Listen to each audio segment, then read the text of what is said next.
Bien, estamos con la introducción de la crítica de la razón pura. Vamos a ir terminándola para después pasar a la estética trascendental.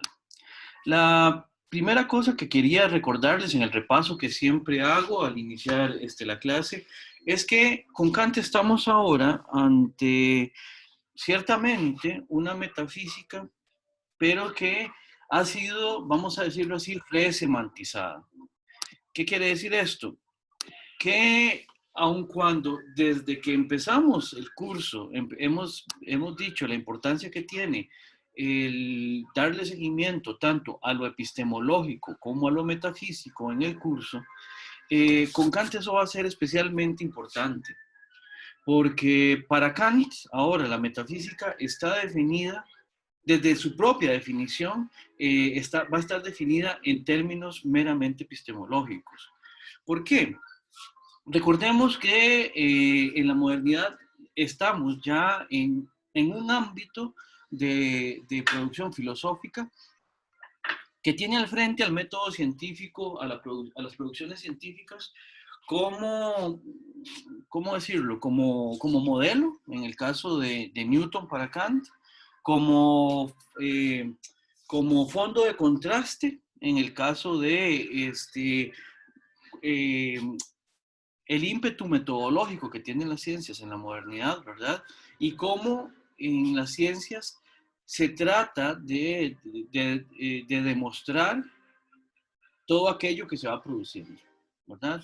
Este, en el mejor de los casos o en el peor de los casos, las cosas que no podemos probar las mantenemos como teorías, como hipótesis, como grandes propuestas explicativas, pero sabiendo que en última instancia están sujetas a revisión. No es que eso en filosofía sea nuevo, o sea, eso también en filosofía se han venido revisando cosas desde siempre, ¿verdad? Y ya lo vimos con Aristóteles, ya desde el mismo Aristóteles hay esta actitud de revisar lo que hicieron quienes venían antes con la idea de tratar de superar lo que hicieron, ¿verdad? ¿Cuál es la diferencia? Que en la modernidad, primero, tenemos ahora un abordaje que es completamente metodológico en relación con esos controles de conocimiento y además estos controles de conocimiento empiezan a servirnos ya de garantes ciertos. Recuerden que los criterios de certeza eran importantes para Descartes y también lo serán para Kant.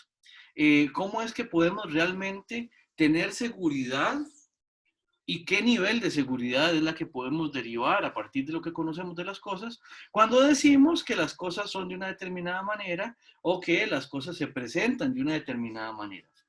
En última instancia, con Kant vamos a aprender que de lo que se trata es de entender cómo es que nosotros, al conocer, de alguna manera, permitimos que las representaciones de los objetos nos digan qué es lo que las cosas son en última instancia, ¿verdad?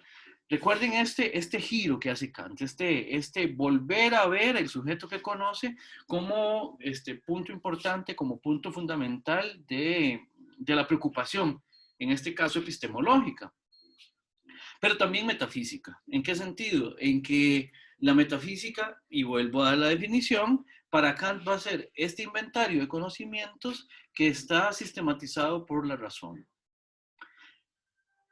Esto tiene una pretensión metodológica muy clara, así como la tenía Descartes, por ejemplo, y eventualmente también, pues también tiene sus limitaciones. Después vamos a tratar de ver las que vayamos encontrándonos conforme vaya avanzando la exposición de Kant.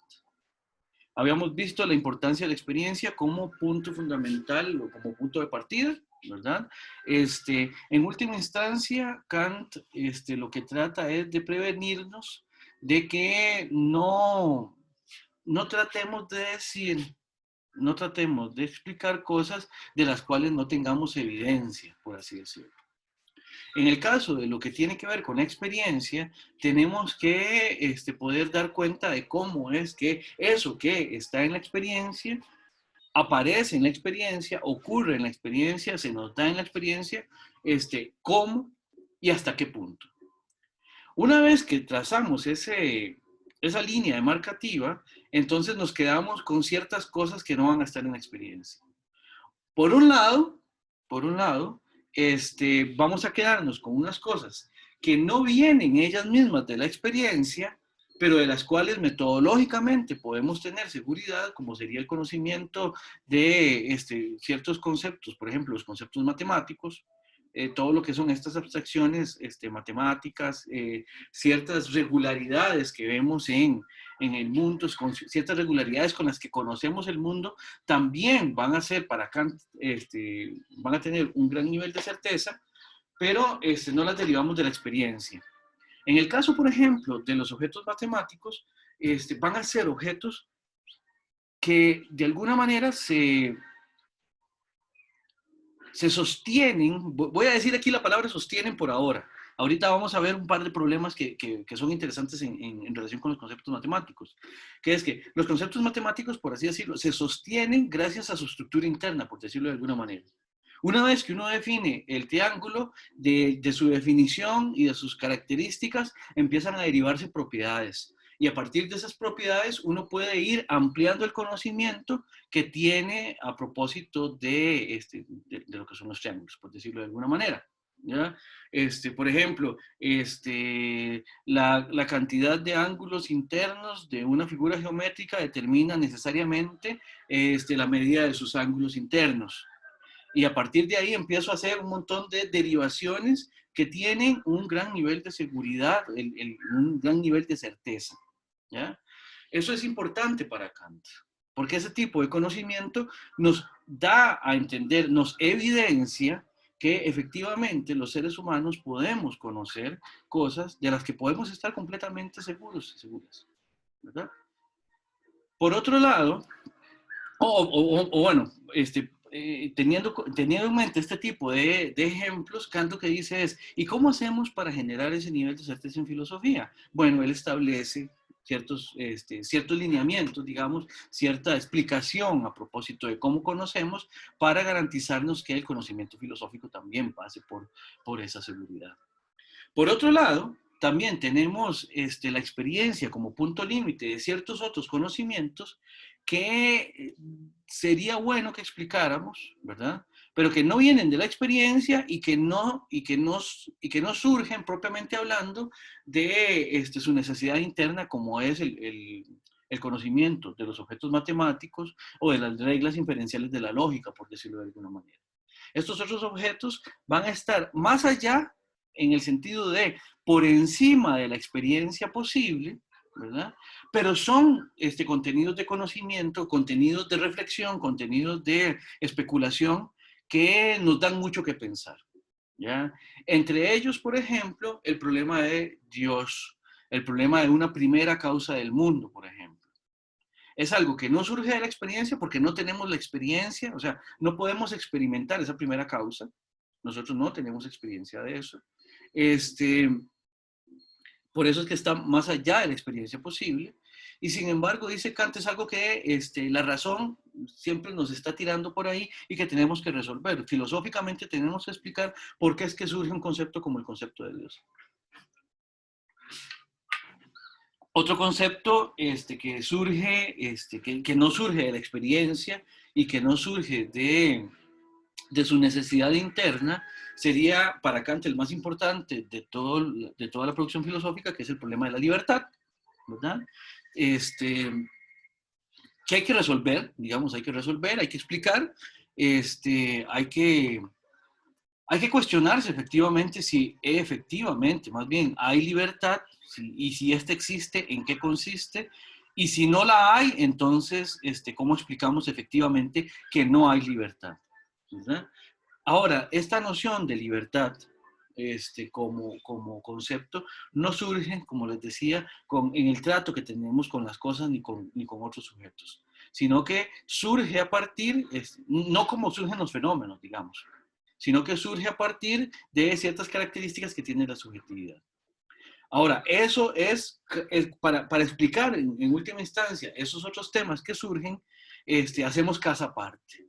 Ya eso no le va a corresponder a la parte especulativa de la producción filosófica, a la parte teórica de la producción filosófica, sino que lo vamos a relegar al ámbito práctico. Y eso entonces será objeto de otro curso, incluso de otro texto, de otra crítica, de la crítica de la razón práctica.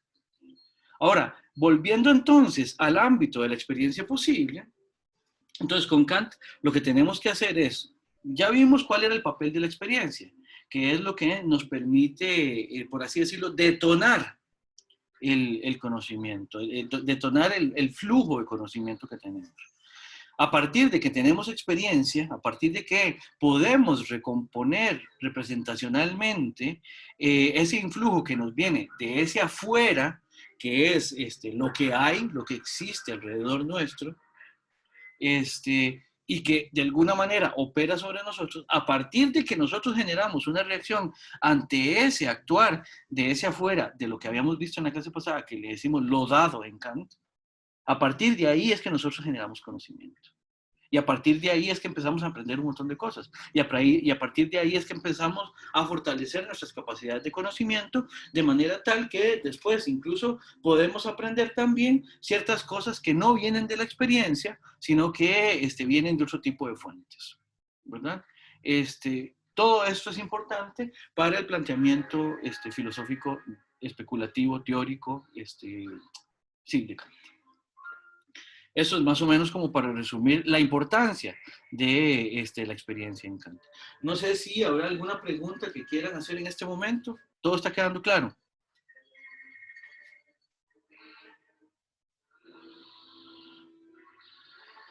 No hay ninguna pregunta.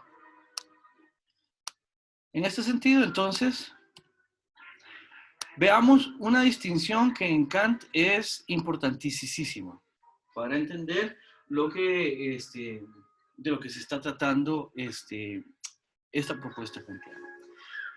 Kant va a distinguir los tipos de conocimiento o el conocimiento en dos tipos. Uno va a ser el conocimiento a priori y otro conocimiento que va a ser el a posteriori, ¿verdad? Son, por así decirlo, antónimos. Lo que es a priori es exactamente lo contrario de lo que es a posteriori y viceversa. Habíamos dicho que con Descartes los criterios de la certeza eran la claridad y la distinción. Para Kant, los criterios de la certeza van a ser más bien la universalidad y la necesidad de aquello que describe el conocimiento. Cuando tenemos un conocimiento que es universalmente, o sea, que siempre se da, universalmente ocurre tal como nosotros lo describimos, y que necesariamente ocurre de esa manera, entonces podemos tener seguridad de ese conocimiento.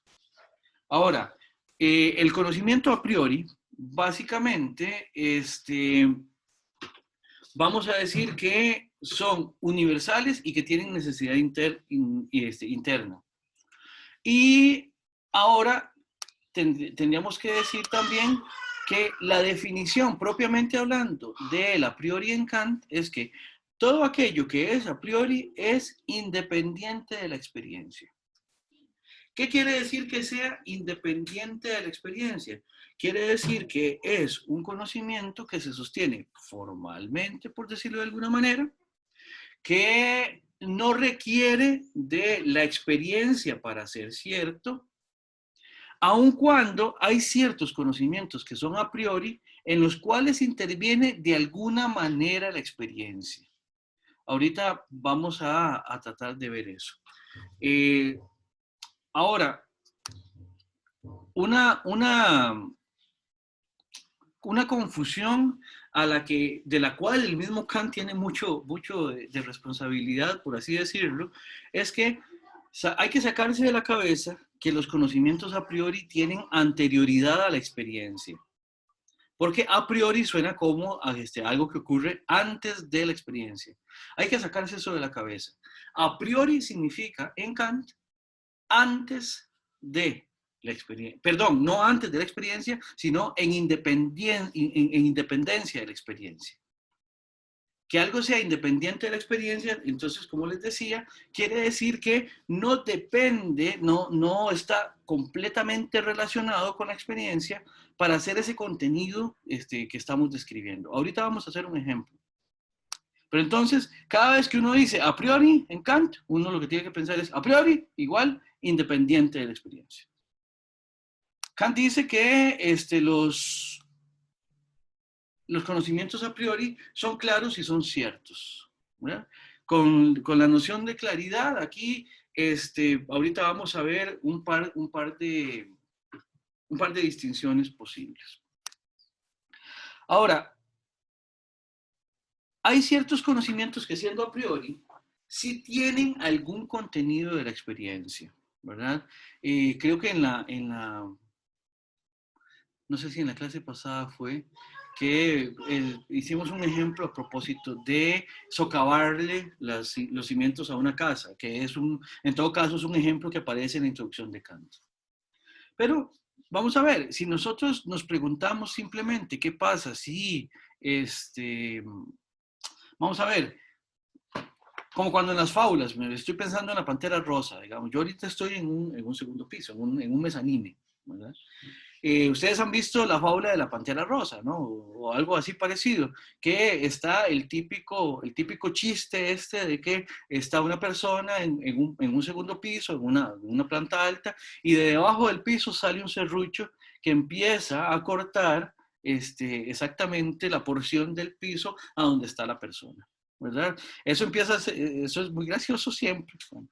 ¿Por qué? Porque uno sabe que cuando el serrucho termine de cortar ese círculo o esa figura que está cortando, lo que va a pasar con el personaje que está ahí es que va a caer, ¿verdad?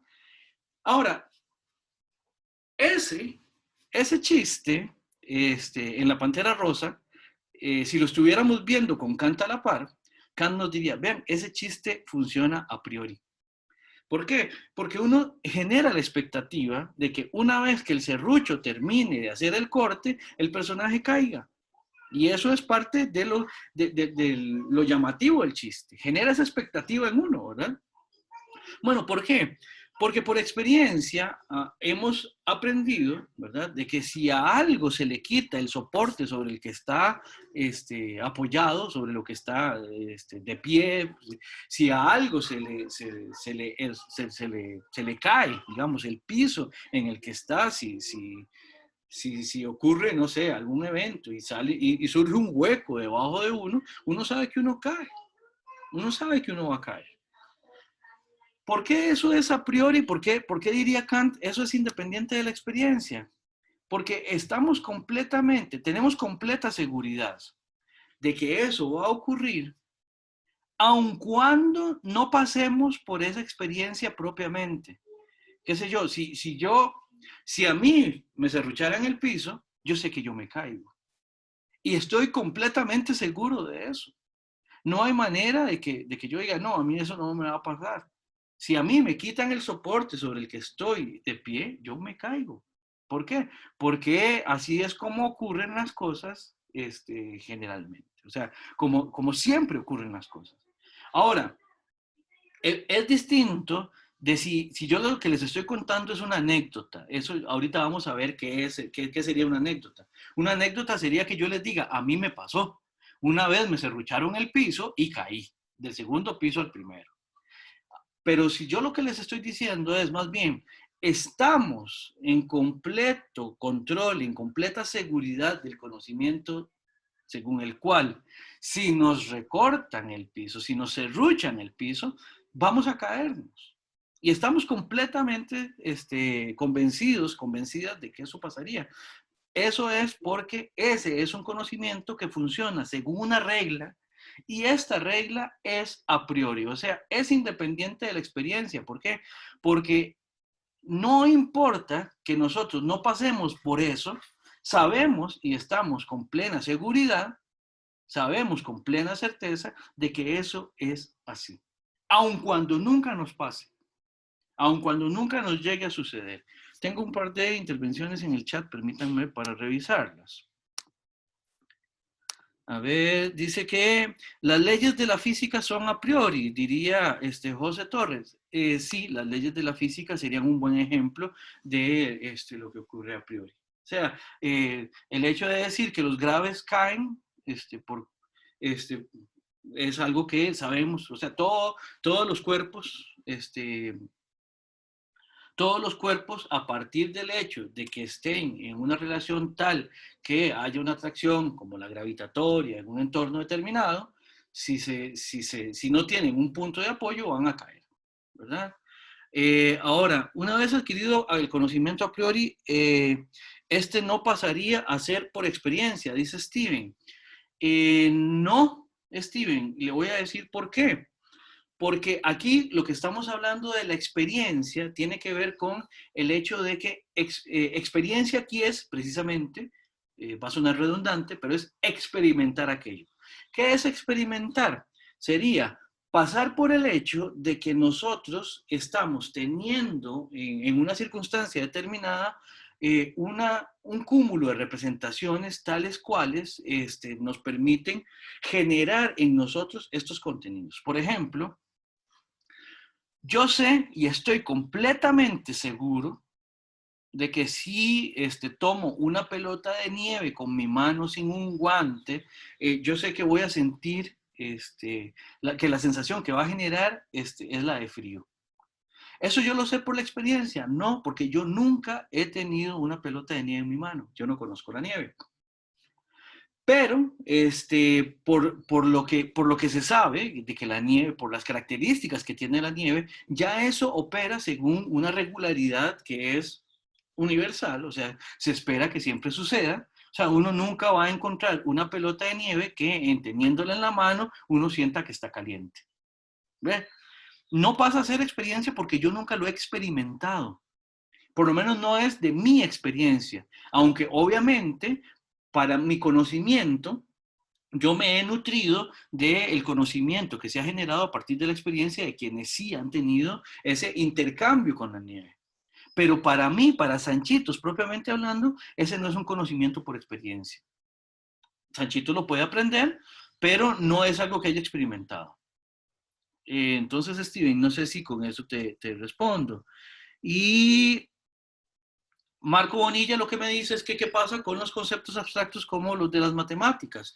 Los conceptos de las matemáticas son también a priori. Ahorita vamos a ver que además de ser a priori son algo más. ¿Ya?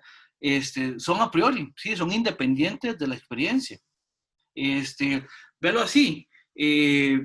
Uno se aprende, qué sé yo, el teorema de Pitágoras, uno se aprende, qué sé yo, el teorema, no sé, ¿cómo era que se llamaba esto?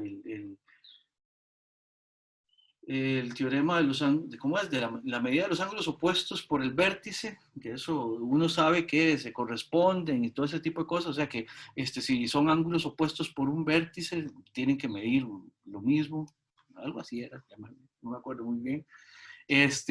Me acuerdo también, por ejemplo, de ciertas cosas en matemáticas, eh, por ejemplo, que todos los triángulos que son correspondientes tienen las mismas características.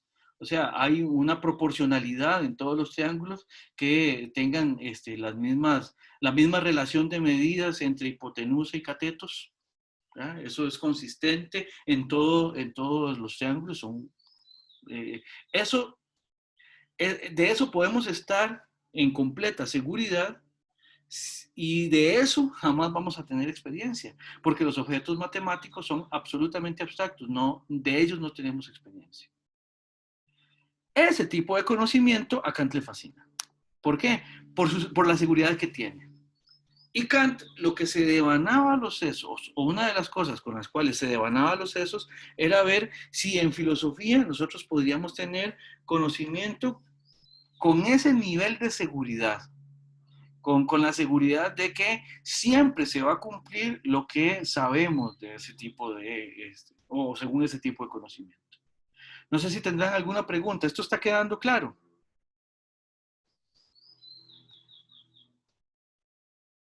No hay preguntas.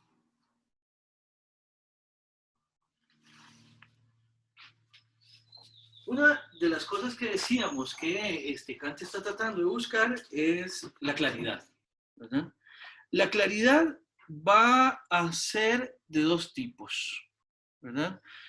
La claridad en lo discursivo es todo lo que tenga que ver con un desarrollo proposicional a partir de conceptos y a partir de juicios. ¿Qué quiere decir esto? La claridad discursiva es la que generamos cuando por medio de afirmaciones que sean correctamente eh, hiladas entre sí, que sean correctamente combinadas entre sí, podemos llegar con plena seguridad a conclusiones que han sido extraídas de este desencadenamiento de proposiciones. La claridad discursiva entonces es la que surge a partir de que la explicación mediante conceptos sea eficiente, o sea que de verdad muestre aquello que está tratando de explicar. Por otro lado, tenemos lo que va a llamar Kant claridad intuitiva, que es mediante ejemplos. Los ejemplos, en ese sentido, sirven para ilustrar lo que la claridad discursiva explica. ¿Qué quiere decir esto? Muchas veces uno está explicando un concepto que es abstracto, ¿verdad? Y para terminar así ya de ponerle la cereza a ese pastel que es la explicación, uno lo que hace es que se busca un buen ejemplo. Y si el ejemplo es bueno, entonces acompaña a la explicación de manera tal que con el ejemplo uno dice, claro, ¿verdad? Se entiende perfectamente. ¿Ya? Kant era más amigo de la claridad discursiva que de la claridad intuitiva. Kant consideraba que un tema, por abstracto que sea, debería poder explicarse solamente mediante conceptos sin necesidad de tener acceso a ejemplos. Entenderán que la dificultad que hay en explicar algo solamente a partir de la claridad discursiva es que es muy árida. Uno puede hacer un tratado por medio de solamente conceptos, pero sí requiere muchísimo más esfuerzo y muchísimo más atención para entenderlo. Muchas veces los ejemplos sirven para que la explicación sea un poco más llevadera. El problema de apelar solamente a la claridad discursiva es, como les decía, es que es muy árida, muy pesada. Pero por otro lado, el problema de recurrir solamente a la claridad intuitiva o aquella que se genera mediante ejemplos es que con solo el ejemplo uno puede quedar con algún nivel de claridad, pero de repente el ejemplo no sirve para dejar claro todo lo que debería quedar claro en la explicación. Entonces, por eso se complementan entre sí. Se complementan entre sí. Aún así, Kant da ejemplos a lo largo de la crítica de la razón pura. Algunos son mejores que otros, dicho sea de paso, pero para eso sirve, digamos, este tipo de claridades. La claridad, entonces, de lo que se trata es de poder evidenciar aquello que se está explicando, de poder dar a conocer aquello que se está explicando. Como les decía anteriormente, esto de la claridad es algo que buscaba ya el mismo Descartes y es importante también para Kant. ¿Se entiende? ¿Queda claro? Sí, profe. Bien, ok. Yo les agradezco que, aunque la respuesta sea sí, también me digan sí, profe, sí se entiende. O cuando no hay preguntas, no, profe, no hay preguntas. Pero bueno. Ahora, el otro criterio es el de la certeza, ¿verdad?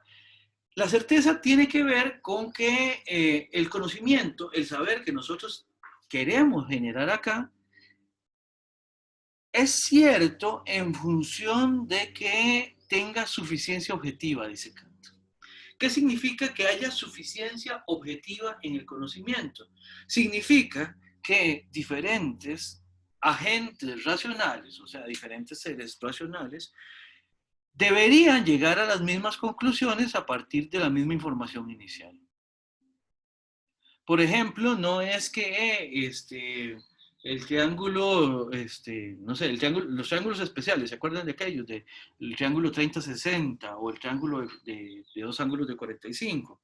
no es que ese triángulo va a tener unas propiedades para Sanchitos y que de pronto, si es Alondra la que empieza a revisar las propiedades de los triángulos, de pronto se encuentra con que las características que vio Sanchitos solo sirven para Sanchitos y que ella está viendo otras características que tiene el triángulo que solo sirven para el conocimiento que tiene ella de los triángulos. Eso en matemáticas no funciona así. ¿Por qué? Porque lo que se va generando en matemáticas, si está bien generado, tendría que tener validez para todas las personas que conozcan el lenguaje matemático, porque conozcan las reglas del conocimiento matemático. Una vez que ese acuerdo objetivo, digamos, se puede generar, entonces estamos ante un conocimiento que sería cierto, que tiene validez objetiva. Ven que en este sentido, Kant está apelando a que la certeza radica en que las capacidades racionales de los sujetos cognoscentes operan de manera homogénea en todo agente de conocimiento. Y a partir de ahí, al operar de manera homogénea en todo agente de conocimiento, entonces los frutos que se generan a partir de eso tienen también que ser consistentes intersubjetivamente. Por eso es que la experiencia también, en todo caso, tendría que ser consistente intersubjetivamente. Por ejemplo, en mi caso, yo ahorita estoy en mi casa en San Rafael de Montes de Oca. Está haciendo un cierto bochorno, hay cierto calor, ¿verdad? El punto es, el dato del calor que está haciendo en este momento se puede corroborar mediante la experiencia. Se puede corroborar, qué sé yo, que está haciendo tantos grados centígrados de temperatura, ¿verdad? ¿Y qué es lo que pasa? Que eso es algo que se detecta a partir de lo que está ocurriendo, de lo que está pasando. No es que, bueno, partiendo del hecho de que los instrumentos sean también homogéneos, no es que yo voy a medir la temperatura ahorita y que va a llegar después, qué sé yo, Steven, a medir también la temperatura con un instrumento igual, de las mismas características que yo, y que vaya a obtener resultados diferentes. Ese nivel de objetividad, dice Kant, lo podemos tener nosotros también en el conocimiento experiencial que nosotros generamos a partir de nuestro intercambio con las cosas y a partir de cómo las cosas nos afectan, a partir de cómo las cosas operan sobre nosotros o sobre nosotras. Sí, veamos otra cosa. Al contrario de lo a priori, que decíamos, lo a priori es independiente de la experiencia, lo a posteriori es aquello que ha sido tomado de la experiencia. O sea, a posteriori y empírico son sinónimos, básicamente en Kant, ¿verdad? Lo empírico se da a partir de la experiencia. Por eso es lo contrario del a priori. El a priori es independiente de la experiencia. No se necesita la experiencia para que aquello que conocemos a priori se sostenga. En cambio, lo que conocemos a posteriori, ahí sí necesitamos que pase por la experiencia. Entonces, a partir de la participación en el chat de Steven, que decía que una vez adquirido el conocimiento a priori, pasaría a ser por experiencia, no, el conocimiento a priori será siempre a priori, porque es independiente de la experiencia. ¿Qué sé yo? Cuando yo digo, la nieve siempre está fría, eso es universalmente cierto. Ojo, yo les dije, Sanchitos no conoce la nieve, ¿verdad? Sanchitos nunca ha tenido la experiencia de estar en un lugar nevado. Ahora, digamos que Sanchitos de verdad puede viajar y se va a algún lugar a donde hay mucha nieve, o poca, no importa, donde hay nieve en todo caso, ¿verdad? Sanchitos conoce la nieve, ¿ya? Y entonces viene la epifanía. Toma la bola de nieve y siente el frío de la nieve y ya, eso era. Se devuelve a Costa Rica porque ya entonces ya fue a conocer la nieve, ¿verdad? Vean que aquí hay dos tipos de conocimiento. El conocimiento a priori, que me dice la nieve siempre está fría y siempre estará fría, eso se mantiene independientemente de que Sanchitos nunca haya tenido la experiencia de la nieve o que Sanchitos ya haya podido hacer el viajecillo para ir a agarrar la nieve y devolverse. ¿Ven? Ahora, desde el punto de vista de lo a posteriori, ahí sí hay una diferencia. En este momento, Sanchitos, a posteriori, no conoce, no ha tenido la representación de lo que es el frío de una pelota de nieve en su mano. Si viajo y voy a donde puedo tomar ese poco de nieve, entonces a posteriori voy a haber cambiado. ¿Por qué? Porque ya habré tenido esa experiencia. Ven, esa es una diferencia entonces entre lo a posteriori y lo a priori. Lo a priori que era, y esto hay que aprendérselo casi como una letanía, como un responsorio, digamos. Uno dice a priori y todo el mundo dice independiente de la experiencia. A priori, independiente de la experiencia. ¿Verdad? Y a posteriori, derivado de la experiencia. ¿Verdad? Son dos cosas distintas, son dos maneras distintas de relacionarse con el conocimiento. En relación con las matemáticas o los contenidos matemáticos nunca se conocen a posteriori. Solo se conocen a priori. Porque no tenemos experiencia de los contenidos de los objetos matemáticos.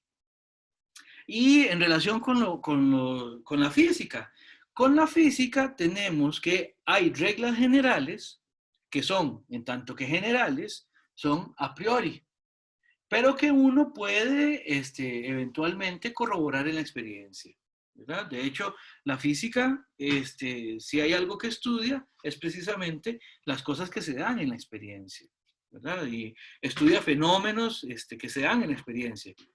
A veces simplifican un poco los problemas, digamos, qué sé yo, los pueden hacer alguna tarea sobre poleas y simplemente les dicen, no tomen en cuenta la fricción. ¿Por qué? Porque, bueno, para el ejemplo y para aprender no importa tanto. Pero obviamente en la experiencia siempre va a haber fricción. En el modelo explicativo para que lo estudien, pues bueno, partamos del hecho de que no, ¿verdad? Porque realmente no es tan importante, ¿verdad? Pero la física siempre, en última instancia, recurre a la experiencia, ¿ya? Imaginemos que la vaca es esférica, dice Steven Bustos, sí, eso es como el chiste que salió en Big Bang Theory, de que creo que fue Sheldon el que dijo que ya tenía la manera de predecir cómo iba a ser el vuelo de una paloma por medio de unas fórmulas matemáticas. Nada más tenía que partir del hecho de que, que la paloma era perfectamente esférica y que viajaba en el vacío. ¿Verdad? Entonces así podía predecir perfectamente qué iba a pasar con esa paloma. ¿Verdad? Sí, eso es un chistazo. Como todos los chistes que yo cuento es malo, pero desde el punto de vista de la claridad intuitiva sirve de mucho en este momento. ¿Alguna pregunta con el a priori o la posteriori? Profe, Dígame. con respecto a lo que usted mencionaba de que a priori guarda una cierta relación bueno, a veces guarda cierta relación con la experiencia, podemos decir que conocemos las cosas a partir de la experiencia de otros. Por ejemplo, esto de la nieve, el conocimiento general de que está fría se dio a partir de una experiencia de alguien más en otra parte del mundo, por ejemplo. Es correcto. Okay. Sí. Lo que no puedo, Diana, es tener la experiencia de otros. Es Listo. como, por eso, Diana, por ejemplo, yo no le puedo explicar a un ciego de nacimiento lo que es ver el color rojo. Incluso, vamos a ver, uno podría incluso definir el color rojo, y los que saben de física de repente me corrigen, pero uno puede decir que el color rojo es tal longitud de onda,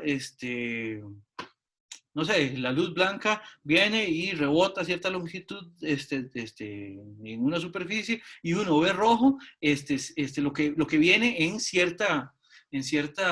con cierta periodicidad de onda, digamos. Es una cosa así, ¿verdad? Eso uno se lo puede, eso lo puede entender una persona ciega de nacimiento, lo puede entender, pero experimentarlo, eso uno no lo puede hacer por más que uno tenga las mejores referencias, ¿verdad? Manuel García Morente, en el curso de lecciones preliminares de filosofía, tiene un ejemplo muy bonito a propósito de esto. Él dice que uno puede ser un experto y conocer perfectamente a partir de mapas y de representaciones y de fotos, uno puede conocer la ciudad de París. Y uno puede saber a dónde quedan las cosas, uno puede ubicar a dónde están las cosas, uno incluso podría aprender a dar direcciones en París sin conocer París. Y para ejemplo de esto, Kant fue profesor de geografía física, o sea, de dónde quedaban lugares y cosas así por el estilo, accidentes geográficos y cosas por el estilo, y Kant nunca salió de Königsberg, ¿verdad? Como para que vean el ejemplo. Ahora, por más que uno conozca, a partir del conocimiento que hay en general de un tema determinado, no es lo mismo saber todas las propiedades, por ejemplo, de la nieve y prever qué es lo que podría pasar. Eso no tiene comparación con la experiencia propiamente hablando, ¿verdad? Entonces, aun cuando yo puedo, por la experiencia que han tenido otras personas, con saber con certeza de que la nieve está fría, eso jamás, jamás sustituye el hecho de que yo en algún momento tenga la experiencia de la nieve. ¿Se entiende, Diana? Sí, profe, y es que me parece como que se relaciona mucho con todo lo que yo veo, bueno, estudio educación primaria, ¿verdad? Entonces se relaciona mucho con todos los aportes que se hacen al aprendizaje, de cómo aprendemos, entonces por eso me parecía muy interesante. Sí, claro. No, no. Con las personas en esas edades tempranas, pues muchas veces uno lo que hace es que va y les dice y tienen que conocer ciertas cosas así, completamente a priori. Por ejemplo, qué es un río, qué es el mar, qué es... ve, por ejemplo, en inglés, una de las cosas que uno critica mucho del inglés en la educación es que el inglés,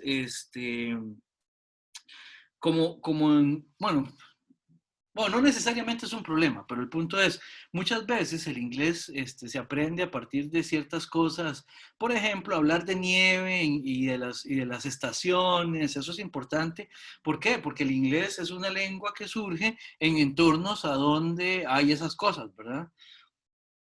Por eso los cursos de inglés se ponen insoportables a fin de año. Todo es Navidad, todo es Santa Claus, todo es nieve, todos son trineos y villancicos. Es insoportable, insoportable, francamente, ¿verdad?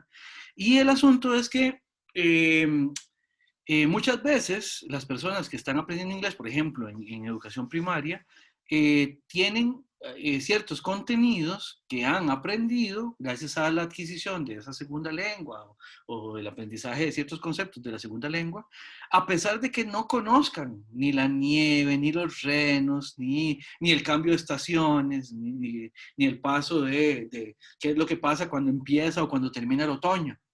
¿Ya? Eso lo aprenden y pueden tener conocimiento adecuado a propósito de eso y pueden llegar a ciertos conocimientos que pueden ser cos- contrastados, digamos, con la realidad, con un nivel de certeza perfecto, sin pasar por la experiencia. ¿Se entiende? Sí, profe, muchísimas gracias. Perfecto, con muchísimo gusto. No sé si tendrán alguna otra pregunta del a priori o lo posteriori. Profe, yo más o menos, disculpe, estoy Adelante, ahí adelante. como pegadillo con esto, porque estaba pensando que se está hablando de que tenía una bola de nieve Ujú. y alguien a usted llega y le dice, bueno, si usted la agarra, se le va a poner frío a la mano. Entonces, eso de algún modo, el haber experimentado el conocimiento a priori, no pasa a ser ya como referente, ya como por la experiencia, tipo, ah, no, yo no voy a ir ahí porque me va a agarrar frío. O sea, no meter el pie en la nieve porque me va a agarrar frío porque recuerdo aquella vez que me dijeron eso. O Eh, sea, no sé si eso es, si pasa a ser como eso, por la experiencia, sigue siendo a priori. Es que son como marcos de referencia, quizás, no sé cómo decirlo. Sí, lo que pasa es que nunca llega a ser experiencia. La única manera en que eso sea experiencia es experimentarlo, es ir yo y estar ya en la nieve y Mm. saber que frío más recabroncísimo, digamos, por decirlo de alguna manera. Me Ajá. disculpan el francés, ¿verdad? Pero el punto es, no es sino hasta que yo vaya al lugar que lo voy a experimentar. Así yo voy a estar afectado por ese frío. Antes de eso, yo puedo saber perfectamente que está haciendo mucho frío. Es más, yo no sé, Steven, si usted alguna vez ha visto, no sé, fotos de... A mí hay algo que siempre me ha chocado mucho cuando uno ve Ujú. gente, por ejemplo, en Hamburgo o en lugares muy, muy hacia el norte y que son lugares de playa, pero que está todo el mundo abrigado. Y uno ve que se meten al agua y que están ahí temblando de frío. Y a mí me genera como una especie de disociación rarísima, porque yo, la experiencia que tengo de la playa es playa caliente, Ah, ¿ya? ok. Playas acá en Costa Rica. Cuando yo veo gente que va por la playa, con abrigos, con gorros y con las manos metidas en los bolsillos, porque están con mucho frío, a mí me choca, pero inmediatamente capto, claro, es que es un lugar muy, muy por fuera de a donde yo vivo, digamos. O por ejemplo, hay otro ejemplo muy bonito. Si conocen de Stevenson, el extraño caso del Dr. Jekyll y Mr. Hyde, hay una parte donde Stevenson está narrando, ¿verdad? Lo que está sucediendo y dice, era una típica fría y gris mañana de marzo. Y yo al principio, yo como que le pasé por alto al párrafo. Era una típica fría y gris mañana de marzo. Y de pronto como que, no sé, algo me resonó en la cabeza y digo yo, una típica fría y gris mañana de marzo. Y yo me ponía a pensar, y marzo para mí es más bien completamente iluminada y caliente, porque obviamente yo vivo en Costa Rica y no en Londres, ¿ya? Entonces, ese tipo de cosas, ese tipo de inadecuaciones, tiene que ver con las experiencias específicas de cada quien. Por eso es que, aun cuando yo diga, no, yo no voy a ir a Minnesota en invierno, ni loco, aunque me regalen el pasaje, yo no voy a ir a Minnesota en invierno porque porque sé que voy a estar pasándola mal por el frío. ¿Por qué? Bueno, porque es un lugar que está muy al norte y además ya de todas maneras hace frío ahí, ¿verdad? Este, o, por ejemplo, yo no quisiera ir a la provincia de Misiones en verano. ¿Por qué? Porque sé que también va a estar haciendo un calor infernal. ¿Ya? ¿Y por qué lo sé? Bueno, porque conozco gente que ha ido a Minnesota o porque leí a Horacio Quiroga, ¿verdad? Y entonces tengo las referencias. Y yo sé, tengo certeza de que efectivamente en invierno en Minnesota hace mucho frío y de que en Misiones hace muchísimo calor en verano, aunque nunca he estado en ninguno de los dos lugares. Lo sé. ¿Lo he experimentado? No. ¿Lo sé? Sí. ¿Se entiende la diferencia ahora? Sí, sí, profe. Gracias. Perfecto, con mucho gusto. ¿Alguna otra pregunta o comentario? Profe, Dígale. entonces va a haber un conocimiento que para mí tal vez sea a priori, que para otra persona ya es a posteriori. Es así. No, eso es lo que les decía anteriormente. El conocimiento, si es a priori, será a priori siempre. No es que es a priori mientras que no lo he experimentado y pasa a ser a posteriori una vez que lo experimenté. No, porque recuerde que el conocimiento a priori, vemos la lámina anterior, es universal con necesidad interna. Por ejemplo, cuando yo digo la nieve es siempre fría, eso va a seguir siendo cierto, la conozca o no la conozca. Ahora, cuando yo digo, ya Sanchitos conoció la nieve, eso a posteriori lo que marca es una diferencia. Por eso es lo que yo les decía, con el ejemplo del serrucho que sale debajo del piso, ese es a priori. A priori es la expectativa. A priori es el hecho de que uno sabe que si eso sucediera de esa manera, el personaje se va a caer o la persona se va a caer. Es distinto eso a decir, bueno, a mí me pasó, a mí me lo hicieron. Eso ya es anecdótico. Lo anecdótico, obviamente, solo sucede a partir de la experiencia. Lo anecdótico es siempre a posteriori. Pero lo anecdótico también uno lo entiende a partir de lo que describe, también cumple ciertas características generales y estas características generales son a priori. Entonces hay que distinguir eso. No es que el conocimiento a priori va a llegar a ser a posteriori después. No, no, no. El conocimiento que es a priori será a priori siempre. Y lo que es a posteriori también es a posteriori siempre. Ahora, lo que pasa es que lo que es a posteriori se tiene o no se tiene. Y lo que es a priori, pues ahí está. Se conoce o no se conoce, se entiende o no se entiende, pero eso son otras cosas completamente. Mejor. Sí, y ahora sí me quedó claro. Gracias. Claro que sí. Ahora, Sharon me dice que parte de la experiencia es saber qué es el frío. Sí, efectivamente, Sharon, tiene razón. Pero saber qué es el frío es una cosa y haber experimentado el frío por medio de una bola de nieve que esté en mi mano es otra. Es más, para que Sanchito se entienda que una bola de nieve es fría en la mano, se siente fría en la mano, tiene que hacerlo a partir de la reconstrucción que puede hacer de las sensaciones de frío que sí conoce. No del frío específico de la nieve, por decirlo de alguna manera, si es que hay algo así como un frío específico. Simplemente el punto es, Sanchitos conoce el frío y a partir de que conoce el frío puede aplicar esa noción frío al conocimiento que tiene de que las pelotas de nieve son frías, aun cuando no las conozca por experiencia propia. ¿Se entiende, Sharon? Y una persona que no tiene ningún tipo de sensibilidad no puede tener un tipo de conocimiento,